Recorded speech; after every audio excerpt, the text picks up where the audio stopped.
We are talking about the subject matter today of anxiety. The weapons of our warfare are not carnal, but they are mighty in God for pulling down strongholds, casting down arguments, and every high thing that exalts itself against the knowledge of God, bringing every thought into captivity to the obedience of Christ.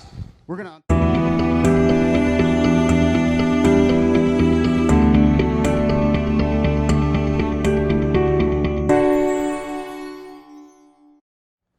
And I began to think of the worst case scenario.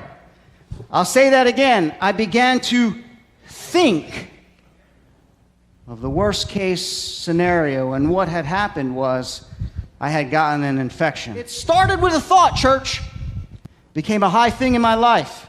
And then it became a stronghold in my life, church. And then it started to become depression. And it's a lot like our lives. If we believe the lie, we will live in captivity as well for the rest of our lives. If we don't take the thoughts captive. Church, if you hear me this morning and hear one thing, take the thoughts captive before they become a dangerous place in your life.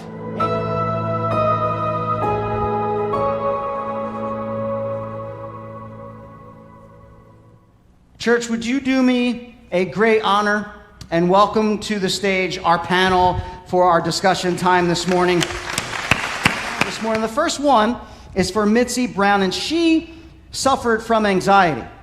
And in fact, sometimes she still does. But she's also a counselor who wants to share her hope for those that struggle with this as well. And so my first question this morning is for Mitzi Brown. And the question is this: Mitzi, what have you learned about living with and recovering from anxiety?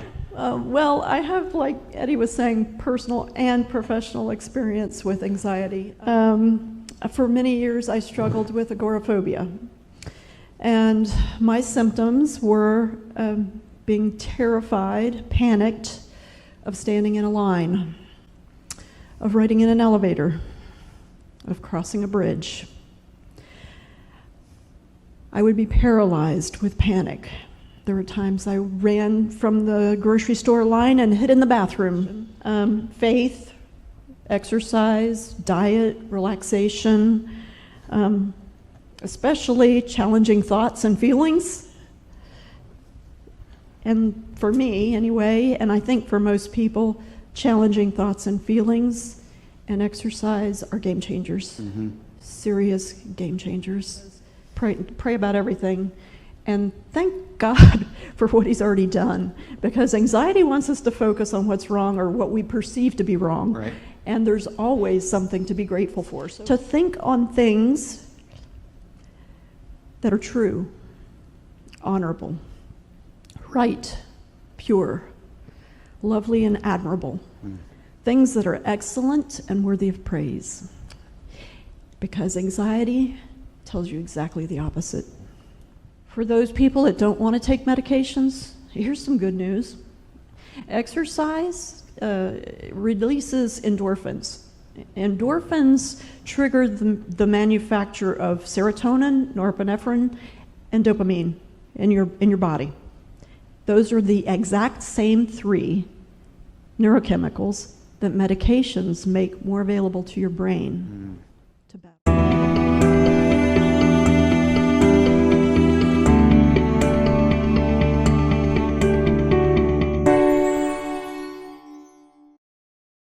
This morning. So Heather, the question for you is this: how can the church respond to people diagnosed with anxiety disorder and assist them while making them feel affirmed and not condemned?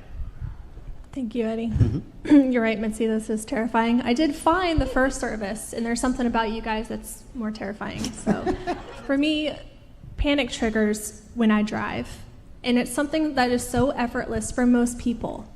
It's a battle for me because Mitzi shared her story, but for me, it introduced its face to me when I was 15. So I've battled with this for over 15 years. The fear and the thought of my life is in danger every time I get into a car starts to snowball. So as I begin to pray and dive more into the Word and seek God and do all the practicing methods, and at a point in time, I had to get on medication to clear the cloud so I can focus on Jesus again. The things had to be balanced out. And as he began to see the change in me, he began to soften his heart because he prayed for it. He said, Lord, I don't understand this, but I want to. I want to have more grace because I love my wife and I know that you love her. And if I'm going to be like you and show grace in my home and in my business and in my community, I need a shifted heart. And so as he began to spend more time with the Father, his heart started to soften. And as I began to spend more time with the Father, I began to experience more peace and less panic. And if we can make the grounds of the church a safe place and not one of condemnation, when that happens, we can see the hands and feet of Jesus begin healing the church. That's right.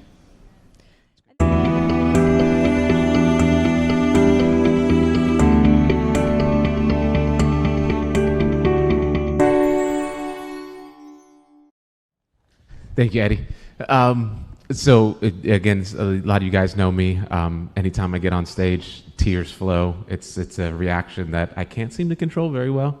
So pardon me if I get a little choked up. But yeah, I really want to talk about, there's two sides. It's loneliness and solitude, and they blend together quite a bit, and one leads to another, and then they just make each other worse. If we wouldn't get invited, that kind of makes you feel a certain way. Makes you feel like, okay, is there something wrong with me? Lie number one. Do they not like me for some reason? Lie number two. And those lies continue to pile up. And social media makes it even worse because you see that and then your mind starts to like you were saying earlier with the illness, your lie or those lies, you think the worst of that situation. But what tends to happen with loneliness is you believe those lies to a certain point where you step back. And now the lies kind of can be twisted. So now it's like, okay, you know what, Donnie, you're a Christian. A lot of those guys, they're not Christians, so they're just, you know what, maybe you're being a little too Christian. So another lie that can come in there that affects that is like, okay, now maybe I should dial down my Christianity. But there was one day at the gym where there's groups around, and I felt excluded to the point where I had to calm myself down. I had to go sit in the bathroom on the floor and calm myself down to the point. And then once I got calm, I was able to get up enough energy to walk out, go home, and then ended up in the fetal position on my bedroom floor. Jesus sacrificed himself to make us part of his family. Okay? That's good. So what can I do if I'm feeling excluded? I can sacrifice, to an extent, my comfort and invite people into my family. Okay? So another thing that I was able to do is I was able to get with a group of men, and when I talked to them about it, it opened up a whole new level of friendship and wiped away all the loneliness that I had felt. Okay.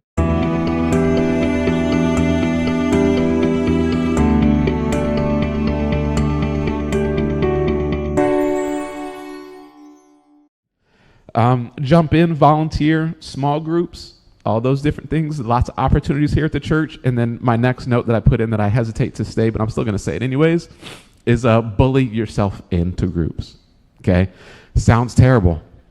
But when we realize that those people aren't excluding you, they just may not know that you need to be included. Sometimes if you just dig your way in, they will realize that, they just want to be involved. And solitude is good. In fact, it's a gift from God. Solitude is restorative, transformative, and powerful. Isolation is just the opposite. When I isolate myself, I lose touch with reality, cut myself off from relationships that give life, and expose myself to risks that would never happen if I'm in authentic community. Isolation isn't a gift from God at all. It's a tool of the enemy.